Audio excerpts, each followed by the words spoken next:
guys, it is Sunday. It is second day of Virginia's spring turkey season with Jason this morning. We're gonna go try to get on a bird. Yesterday we ended up not going because it was about 20-mile-an-hour wind gusts, which I'm starting to think was a mistake. But we're gonna try to get on one this morning. So stick with us, guys. What's the plan today? Go up here, see if we can locate one, and maybe split up, cover more ground, and see what happens. Yeah, I think if there's nobody parked in the spot, I'll start at one end of the logging road, he'll start at the other, and we'll work our way to the middle and go from there. So stick with us, guys.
Alright guys, I didn't get a chance to get an intro or nothing. We got up here, we got to the top of this first ridge right about daylight. Our turkeys were still roosted. I had a hen roosted across the holler from me. She was yelping and carrying on. So I yelped with her, just mimicked everything she did, and then that went on for about 5 or 6 minutes, and then I had two gobble on the ridge across from me, and I had two gobble to the right of me. and I can hear one gobble every once in a while across the road where Jason's at. So hopefully one of us can get on a bird, get one to cooperate. They gobble for about 30 minutes and then they kind of just shut up. So I'm going to sit here for a few minutes and try to come up with a plan. Make sure they're not coming in quiet. And then we're going to make a move. So stick with us.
There was a turkey coming up the ridge. Yeah, it was a squirrel.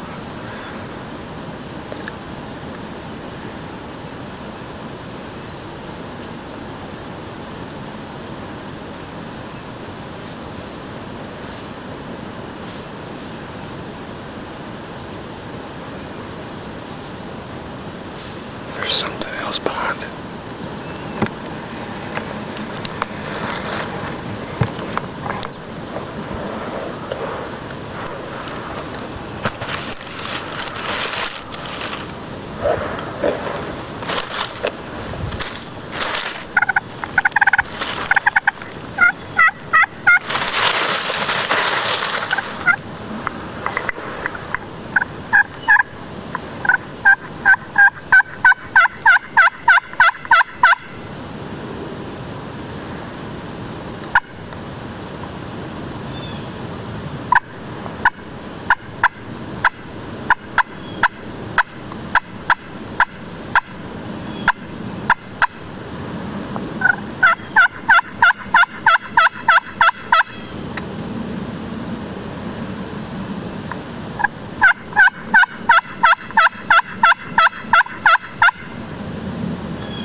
You what? You what?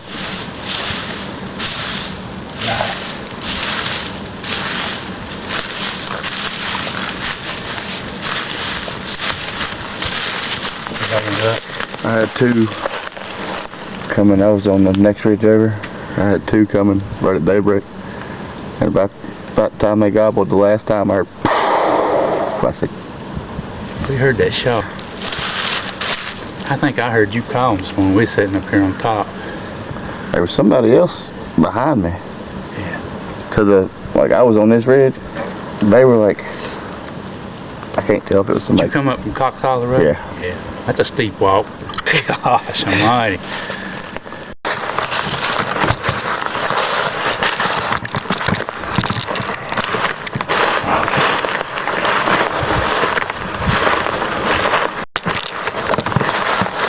Alright guys, so we're gonna walk out of here, see if we can get on another bird. Jason's currently working a bird. I can hear him gobbling. He's had him fired up all morning. I had 2 hunters walk in on me, so we're gonna head down, walk this road out, see if we can get one fired up. See what happens. Public land. You can't get upset when somebody walks in on you. It's just part of it, but we're gonna ease out of here. We got about 2 hours, hour and a half left. I'm just gonna walk a road out, see if I can get one to gobble. Stay close, guys. I don't know for sure, guys, but I just heard old Jason shoot. Pretty sure it was him. Pretty sure it was him. He's been working that bird since daylight. So, or at least for a couple hours. So we're gonna get down here, shoot him a text message, and see if it was him. If it is, guys, we got a bird down. Stick with us, guys.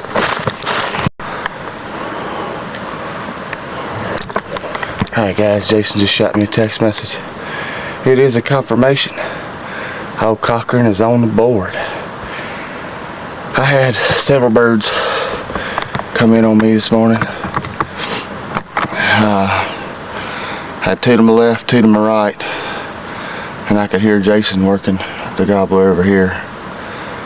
And I kept hearing the 2 gobblers to my right getting closer, and then I heard a shot ring out about 100 yards from me. So congratulations to whoever that was. That was a pretty cool hunt.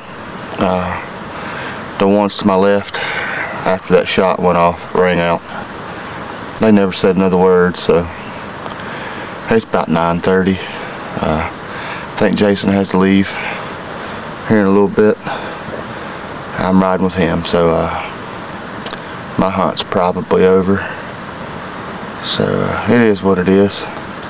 But stick with us, guys. We're gonna see what Jason's got.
Alright guys, we got one down. Got one down. Don't lose all my stuff.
All right.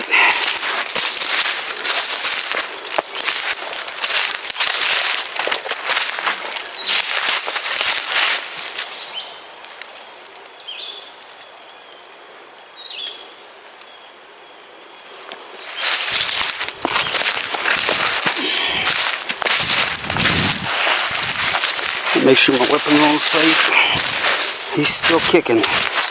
These old turkeys are hard to,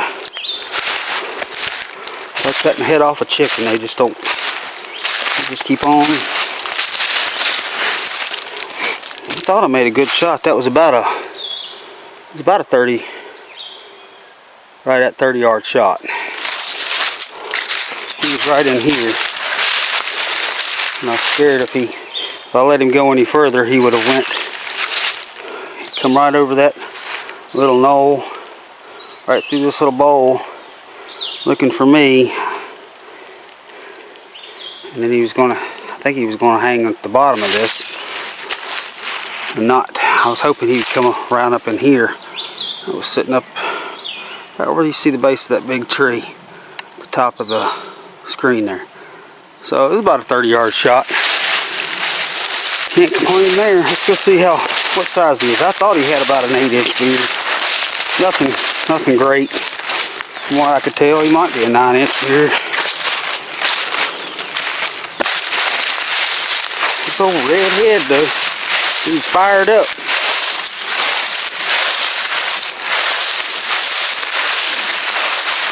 Fired up. These little 3-inch Magnum longbeards do it every time for me. Got about he's got about an inch spur. Nothing crazy. About a 7 or 8 inch beard.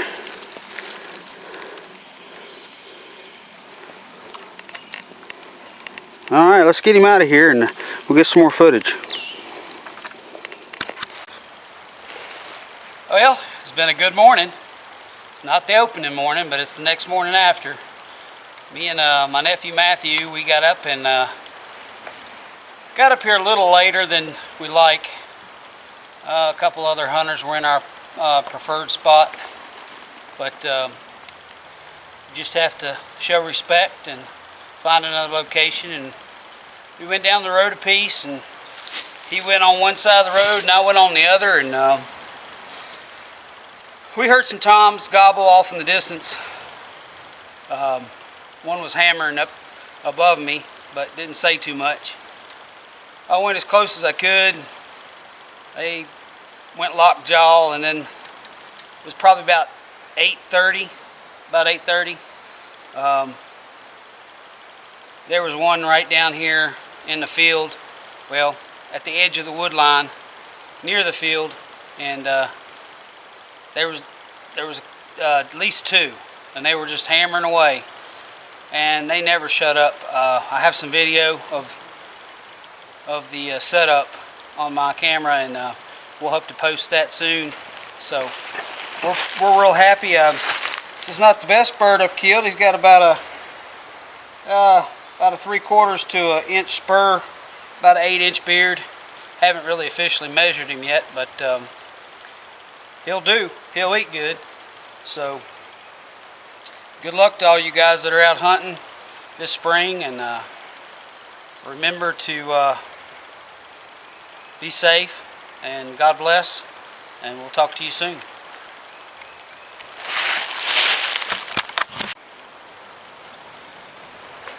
One thing I forgot to mention, and I know YouTubers always wonder what other people's setups are, or what other people the tactics they use, or the equipment they use. I've got a box call that I do most of the calling with. It's made by Mad Calls. It's a cherry bomb, and you can't find them anymore, and I hope to gosh I never break it, because it's called more turkeys in for me than I can count. But this bird, I had to get in close. I used a little bit of a slate call, the aluminum illuminator call by Primos. I think that closed the deal. Just some clucks and purrs, a few light yelps, but I got the old trusty Winchester SXP here. I've got a Vortex red dot scope on it. This is the second year with this scope, and that's probably the best thing I've ever done. It really makes focusing on your target a lot easier. You feel more confident in your shot. I will say I'm using Longbeard 3-inch.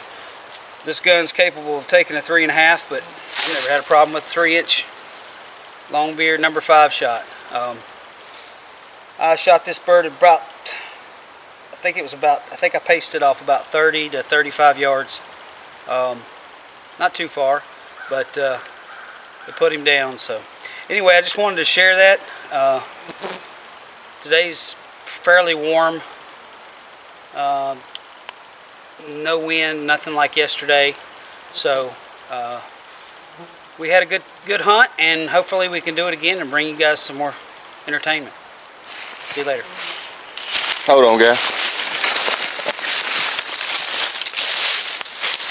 So like Jason said, he went across the road and I went this side of the road. I could hear his tom gobbling pretty much all morning. I had 2 gobbling to the right and 2 gobbling to the left. The ones to the right, I had a hen probably 50 to 60 yards over the bridge from me, and I could hear the 2 toms to the right getting closer. They got into, I'm guessing, around 120 yards, and somebody else was lucky enough to shoot one of them, and then after that all my birds kind of shut up for the morning. But I could still hear Jason's bird from the top of this mountain ridge up here the whole morning. He would not stop gobbling. So it was definitely a good morning.